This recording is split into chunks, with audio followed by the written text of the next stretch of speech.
Bienvenue dans The Valentine Show, un podcast pour les entrepreneurs ambitieux et fonceurs qui veulent créer un business et une vie qui leur ressemble.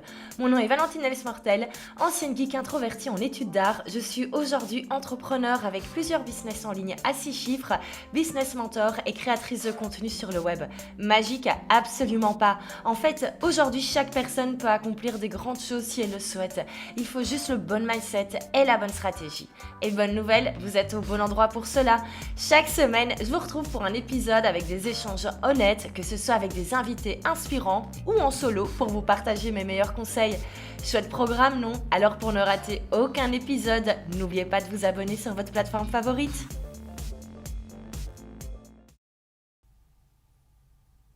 Bonjour, bienvenue dans ce nouvel épisode et aujourd'hui je vais vous parler d'un petit exercice que je fais chaque année.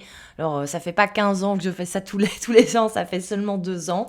Mais j'en avais parlé sur Instagram et vous aviez été beaucoup à être intéressés par ce petit exercice que je fais chaque année pour réussir à me féliciter en fait du chemin parcouru sur l'année, ce qui n'est pas toujours évident. Donc je vais vous expliquer comment ce petit rituel s'est installé depuis octobre 2019 et pourquoi je conseille également de faire cet exercice parce que c'est pas très compliqué et ça permet de se féliciter à la fin de l'année. Si comme moi, vous avez tendance à toujours plutôt regarder les choses qui ne sont pas faites, plutôt à vous dire à la fin de l'année « Ah, j'ai pas réussi ça, j'ai pas accompli ça, ça c'était sur ma to-do list, c'est pas terminé » et que vous regardez jamais le bon côté des choses, en fait, que vous regardez jamais vraiment ce que vous avez accompli, ce que vous avez fait, si vous avez du mal un petit peu à voir tout le chemin qui a été parcouru ces 3, 6 et même la dernière année, eh ben, je vous invite vraiment à écouter ce qui suit parce que vraiment, vous allez voir, ça va permettre que vous puissiez vous féliciter parce que c'est hyper important de prendre le temps également de célébrer ce qu'on a fait, de se féliciter et juste de se rendre compte en fait du chemin parcouru et de voir que ce qu'on fait dans la vie, le travail qu'on fait chaque jour, on n'a peut-être pas les résultats du jour au lendemain, mais au bout d'1 an, il y a clairement des belles évolutions qui sont là et on ne prend pas suffisamment le temps de revenir en arrière et de regarder où on en était il y a 1 an, où on en est aujourd'hui pour pouvoir se dire « Ok, super, j'ai trop avancé en fait ». Donc c'est parti, je vais vous expliquer comment je fais. Alors mon petit rituel, c'est que chaque 19 octobre, je m'écris une lettre, une liste d'objectifs que je veux atteindre pour l'année après. Alors pourquoi le 19 octobre? Bien sûr, vous pouvez choisir la date que vous voulez, il n'y a pas d'importance sur la date. En fait, comment est venu ce petit rituel? Le 19 octobre 2019, j'étais à San Diego. On est avant le Covid, quand on voyageait encore. J'étais à San Diego pour le séminaire d'Amy Porterfield. C'était 3 jours dans un hôtel à San Diego. C'était super chouette. Il faisait super beau. On a vu Jasmine Star, Stu McLaren. C'était vraiment trop, trop chouette. J'étais accompagnée de ma copine entrepreneur Aline de The Bee Boost. Et on s'était trop marré pendant 3 jours à ce séminaire. Et en fait, à la fin du séminaire, Amy Porterfield nous a demandé de nous écrire à nous une lettre. Et elle nous a dit, notre équipe va s'occuper d'envoyer chaque lettre à votre domicile à la fin de l'année. Comme ça, à la fin de l'année, vous recevrez une lettre qui va vous motiver et qui va un petit peu vous féliciter pour l'année à venir. Donc, elle nous dit, prenez un morceau de papier et commencez à écrire et puis venez apporter l'enveloppe avec votre adresse et la lettre à l'intérieur et nous, on s'occupe de poster ça et de vous l'envoyer à la fin de l'année. Et moi, c'est le genre de truc, alors m'écrire une lettre, c'est vraiment le genre d'exercice qu'il faut pas me demander. Commencer à m'écrire une lettre en mode « Chère Valentine, voici pourquoi tu peux te féliciter ». Enfin, c'est vraiment un truc hyper compliqué pour moi. Et je voyais autour de moi, et je voyais tout le monde qui grattait, qui vraiment s'écrivait des autolettres, mais genre ils étaient trop inspirés. Et c'était la fin, et moi j'avais rien écrit sur ma lettre, et j'étais là, mais c'est trop con, j'ai envie de participer en fait à ce truc, ça a l'air sympa, j'ai envie de recevoir ma lettre d'Amy Porterfield à la fin de l'année. Et donc en fait, j'ai tout simplement écrit une liste de 10 choses que je voulais avoir accomplies avant la fin de l'année. Et donc j'avais écrit plein de choses par rapport à mes objectifs de vie, objectifs professionnels. J'avais noté 10 points. Et voilà, et ça suffisait comme ça. Et effectivement, j'ai reçu cette lettre, elle m'a été postée à la fin de l'année, et j'ai reçu cette lettre fin 2019. 2019 du coup, ou même elle était arrivée début janvier 2020. Alors faut savoir que moi j'avais eu un très très mauvais début d'année 2020 et quand cette lettre est arrivée, je n'avais absolument pas envie de l'ouvrir parce que je savais que les objectifs que je m'étais mis, je ne les avais pas réalisés dans le laps de temps qui était arrivé. Pourquoi ? Parce que encore une fois, je m'étais mis des objectifs beaucoup trop hauts par rapport à la deadline, parce qu'effectivement j'avais écrit ça le 19 octobre. Entre-temps, après, j'étais restée un petit peu aux États-Unis. Je me souviens, j'avais refait un lancement de prêt-à-poster. Mais le temps de rentrer, etc., on était déjà presque mi-novembre. Et ensuite, la fin de l'année est passée à une vitesse pas possible. Et donc, je n'avais absolument pas mis en place toutes les choses que je veux mettre en place pour arriver à mes fameux objectifs. Et donc, cette lettre, comme j'avais le moral à zéro en plus, je me suis dit, je ne vais pas l'ouvrir. Ça va juste me remettre en plein dans la tronche que je n'ai pas réussi ce que je voulais faire pour la fin de l'année 2019. Et donc, j'ai pris cette lettre et je l'ai mise dans un tiroir de mon bureau et je l'ai oubliée. Jusqu'à un moment où je l'ai retrouvée en faisant du tri pendant le confinement, pendant l'été 2020. Donc là, il y a énormément de choses qui s'étaient passées. Le business avait bien décollé, merci le Covid. Vraiment, j'avais pu mettre en place plein de choses. Il y a plein de choses, bien sûr, qui se sont passées également au niveau privé, parce que ce confinement, mine de rien, nous a amené beaucoup de choses, que ce soit positif et négatif, mais ça a permis de faire quand même pas mal le tri dans sa vie, je trouve. Enfin, on a eu le temps de réfléchir, de se poser. Et donc, j'étais dans un mood complètement différent et je retrouve cette lettre et je me suis dit, tiens, comme elle a été écrite le 19 octobre 2019, je vais l'ouvrir le 19 octobre 2020 et donc j'avais prévu de l'ouvrir un an après. Et je ne savais plus du tout ce qu'il y avait à l'intérieur, pour le coup, j'avais oublié entre-temps. Petite histoire, petite anecdote, le 19 octobre, c'est également un petit peu ma date d'anniversaire d'indépendante parce que c'est le jour où mon statut d'indépendant a été actif au niveau de l'administration belge. C'est ce jour-là que mon numéro de TVA a été activé, c'est ce jour-là où je suis devenue indépendante à temps plein, il y a déjà maintenant quelques années, et c'est pour ça que cette date du 19 octobre avait aussi une certaine symbolique, et donc je me suis dit, c'est parfait, le 19 octobre 2020, je m'ouvre cette lettre et je regarde quels étaient les 10 objectifs, et je vais pouvoir voir un an après ce qui a été fait, ce qui n'a pas été fait. Ça me faisait un petit peu rire, donc voilà. Et effectivement, du coup, le 19 octobre 2020, j'ai ouvert la lettre que j'avais écrite le 19 octobre 2019, et là, ça a fait un gros waouh. J'ai vu tout. Déjà, le fait de relire ce que j'avais écrit un an avant, ça m'a remis vraiment dans l'état dans lequel j'étais, dans toutes les interrogations que j'étais.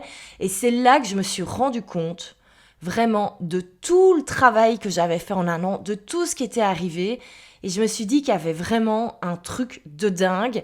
Et je me suis dit, cet exercice, je dois absolument le refaire. Et donc, j'ai réécrit 10 objectifs que j'ai écrits pour 2021. Et donc, clairement, c'est un truc que j'ai trouvé juste super bête à faire, mais en même temps super efficace. Et du coup, je vais vous dire ce que j'avais écrit, moi, dans mes petites lettres, du coup. Donc, le 19 octobre 2019, là, j'enregistre cet épisode. On est fin octobre 2021 et c'est assez incroyable du coup de se dire même en 2 ans, il y a tout ça qui est arrivé. En 2 ans, il y a tout ça qui est arrivé. Et c'est pour ça que je les garde aussi, parce que je trouve que ça fait du bien de pouvoir voir année après année où on en est. Et je me dis dans 5 ans, ça va juste être génial de me rendre compte de quelles étaient mes interrogations quelques années auparavant. Et ça permet vraiment d'avoir une vraie évolution. Et je crois que c'est important, ça permet un peu de garder une trace de tout ça. Alors, voici ce que j'avais écrit le 19 octobre 2019. J'avais écrit en tout premier que je voulais arrêter le freelancing. Et c'est vrai que quand j'ai relu ça il y a un an et quand je le relis même aujourd'hui, ça me paraît tellement loin cette époque où j'étais freelance. Et je me souviens, c'était hyper stressant pour moi. Et ça avait été vraiment mon vrai challenge de la fin 2019. C'était d'arrêter complètement le freelancing, arrêter les collabs avec mes clients pour me mettre à fond dans le business en ligne. Et alors, ce qui est complètement dingue, c'est que c'est quelque chose que j'ai fait effectivement à la fin de l'année. J'ai dit à tous mes clients que je n'étais plus disponible parce que je voulais développer prêt-à-poster, je vis de ma passion. Et c'est quelque chose, en fait, qui était déjà actif en 2020, début d'année, quand j'allais pas bien, mais que j'avais pas voulu ouvrir cette lettre. Donc peut-être que si je l'avais ouvert, je me serais rendu compte qu'en fait, en un mois, mon objectif numéro 1 était accompli, c'était d'arrêter le freelancing. Alors pour le coup, le fait de l'avoir ouvert un an après, mais ça m'a paru encore plus dingue parce qu'effectivement, j'avais arrêté le freelancing, mais en plus, je vivais mais pleinement de mes business en ligne et même maintenant mieux que quand j'étais freelance. Donc c'est assez dingue et je me souviens que ça me faisait un stress, mais pas possible, pas possible, pas possible. Parce que vraiment, pour moi, devoir dire à mes clients qu'on allait arrêter de collaborer ensemble, c'était un truc qui me stressait à un point pas possible. D'ailleurs, j'avais mis dans les différents points être moins stressée et je me souviens que j'étais vraiment très très très très très stressée à l'époque. Moi en fait c'est le confinement qui m'a déstressée. Donc pour le coup j'ai pas fait grand chose, enfin entre guillemets, pour y arriver. Mais le fait de relire, en fait ça m'a remis également dans ce mindset où je me souviens que j'étais tout le temps stressée à l'époque. Vraiment en 2019 j'étais très très très stressée tout le temps. Et c'est chouette aussi de se dire, ah ben en fait je suis beaucoup plus zen maintenant. Ça vient de plein de choses différentes, mais c'est bien également de s'en rappeler. Alors, je vais pas vous lire tout ce que j'avais écrit parce qu'il y a des trucs aussi un petit peu plus privés que j'ai pas spécialement envie de révéler. Mais un point important au niveau business, j'avais marqué être plus présente sur les réseaux sociaux. Faut savoir qu'à l'époque, j'avais uniquement mon compte Instagram à moi. Et qui était un compte lifestyle sur lequel je postais une fois de temps en temps. C'était en fait mon blog qui me permettait d'attirer ma communauté, donc c'est assez rigolo de se rendre compte qu'il y a tout ça qui a évolué. Également, j'avais mis que je voulais que mes offres soient bien claires et bien définies pour 2020. Ça, je me souviens, c'était le truc vraiment qui me faisait trop, qui me prenait trop la tête en fait en fin 2019. C'est effectivement, j'arrivais pas trop à mettre les bonnes offres dans les bonnes cases. C'était vraiment un truc qui était très compliqué, c'était pas clair. Et en fait, c'est en testant que les choses deviennent claires. Et donc, même si maintenant ma vision elle est super claire, sachez que fin 2019 elle ne l'était absolument pas. Et c'est vraiment en testant les choses que la clarté vient. Et donc voilà, je sais que souvent on me donne ce feedback, on me dit oui mais pour toi tout paraît fluide, logique, etc. Ben non, sachez que ça n'a pas toujours été comme ça, loin de là, étant donné que ça faisait partie vraiment de mes 10 problématiques du moment fin 2019. Qu'est-ce que j'avais mis en termes un peu plus privés? J'avais mis oui, faire du sport 4 fois par semaine. Alors bon, forcément, en 2020, ça a été un petit peu compliqué d'aller à la salle de sport vu que les salles étaient fermées. Je me souviens que j'avais réinstallé ma Wii Fit, ma vieille Wii Fit pendant le confinement et effectivement, je me suis amusée 4 fois dessus et puis c'était terminé. Mais en tout cas, cet objectif n'avait pas du tout été atteint en 2020, mais en 2021, on est bon. Donc comme quoi, parfois certains objectifs prennent un peu plus de temps. Je ne vais pas toutes les semaines 4 fois non plus à la salle de sport, mais en tout cas j'ai repris une activité sportive et ça c'est pas mal. Et alors ça, c'est le point, oui j'avais mis 2000 abonnés à ma newsletter parce que fin 2019, je me souviens, j'avais encore une toute petite liste. Et là je vais vous dire, je sais même pas combien j'ai d'abonnés à ma newsletter parce que tout a été divisé dans les différents business, donc je sais pas trop, mais on est à beaucoup plus. Je sais que l'ancienne liste de Je vis de ma passion, on était à 5000 abonnés. Donc voilà, comme quoi, au final, quand on met les choses en place, les choses arrivent. Et alors, je vais terminer avec un dernier point que j'avais mis en octobre 2019. C'était en route vers les 100K. Et c'est vrai que j'avais ce truc vraiment des 100 000 euros de chiffre d'affaires. Je savais que c'était un cap important à passer. Pour le coup, je l'ai passé en 2019 avec mes activités de freelance. Et en 2020, grâce au business en ligne, et là je m'apprête à ouvrir la Six Figure Academy, donc qui explique comment passer le cap des 100K, vu que voilà, je pense avoir quand même bien craqué le code pour créer et développer un business qui peut se développer jusqu'aux 100 000 euros de chiffre d'affaires. Et donc ça c'est hyper cool, je trouve. Je me dis en 2 ans, le fait que c'était mon objectif et qu'aujourd'hui je peux entre guillemets me permettre de l'enseigner, ça je trouve que c'est super cool. Et alors j'avais aussi un truc que j'avais mis, c'était faire des changements dans mon appartement. Bon là 2 ans après, clairement, y a plein de choses qui sont pas encore emménagées, mais il y a une partie qui est faite. Donc voilà, on peut pas tout faire non plus, on n'est pas des surhommes. Mais donc je trouve que c'est important de voir en 2 ans, regarder tout ce qui a été accompli. Et c'est beaucoup de choses qui avaient été déjà accomplies en 2020, quand j'avais ouvert cette lettre le 19 octobre 2020, et je m'étais dit, c'est dingue tout ce qui a été fait. Et donc, j'ai décidé que ça allait devenir un petit peu ma petite routine. Et du coup, il y a un an, le 19 octobre 2020, j'avais écrit de nouveau 10 objectifs. Alors, vous avez le droit de vous écrire une lettre avec des vraies phrases si vous êtes inspiré. C'est juste que moi, c'est très compliqué. Donc, moi, ça tient sur une demi-page et il y a 10 objectifs à faire. Et là, je dois dire, quand j'ai réouvert, je me suis rendu compte que j'avais mis surtout des objectifs chiffrés. Ce que je conseillerais pas à 100% parce que c'est un petit peu... Je pense que c'est important également de se mettre des objectifs un petit peu plus par rapport à la manière également dont vous vivez votre vie, dont vous vivez votre business.